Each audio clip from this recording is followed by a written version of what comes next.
माझं सोलापूर न्यूजमध्ये आपल्या सगळ्यांचं स्वागत.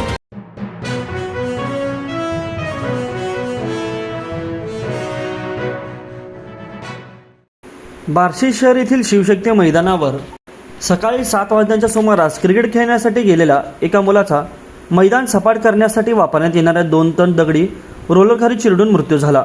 आरव उर्फ वीरेन योगीराज चौधरी वय वर्ष 15 असे त्या मुलाचे नाव असून या प्रकरणी क्रिकेट शिबिराचे आयोजन करण्यात मातृभूमी प्रतिष्ठानचे चालक, बार्शी तालुका क्रिकेट अकॅडमीचे संचालक व तसेच 2 प्रशिक्षकांविरुद्ध बार्शी शहर पोलीस ठाण्यात सदोष मनुष्यवधाचा गुन्हा दाखल करण्यात आला आहे. अचानक घडलेल्या दुर्घटनेमुळे मैदानावरील क्रिकेटपटू, शिबिरातील विद्यार्थी तसेच आरवच्या शाळेतील मित्रांमध्ये हळहळ व्यक्त केली जात आहे. पोलिसांनी दिलेल्या माहितीनुसार मातृभूमी प्रतिष्ठानतर्फे उन्हाळी सुट्टीच्या पार्श्वभूमीवर शिवशक्ती मैदानावर समर क्रिकेट कॅम्प आयोजित करण्यात आले होते. त्यावेळी क्रिकेट प्रशिक्षक विवेक दुग्गम आणि अक्षय देवळवार हे रोलर फिरवणाऱ्या मुलांपासून काही अंतरावर उभे होते. प्रशिक्षकांच्या सांगण्यावरून काही मुलांसह आरव मैदानावर रोलर ढकलत होता. तो रोलरच्या पुढील बाजूस होता. रोलर ओढत असताना अचानकपणे त्याचा तोल गेला आणि तो दगडी रोलरखाली चिरडला गेला.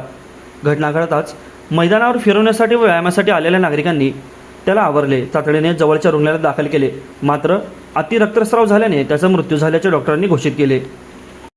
यावरून समर कॅम्पचे आयोजक व तसेच प्रशिक्षक यांच्यावरती गुन्हा दाखल करण्यात आला असून पुढील तपास पोलीस उपनिरीक्षक महेश गळगटे करीत आहेत. माझं सोलापूर न्यूज या यूट्यूब चॅनलला सबस्क्राईब करा आणि बेल आयकॉन प्रेस करायला विसरू नका.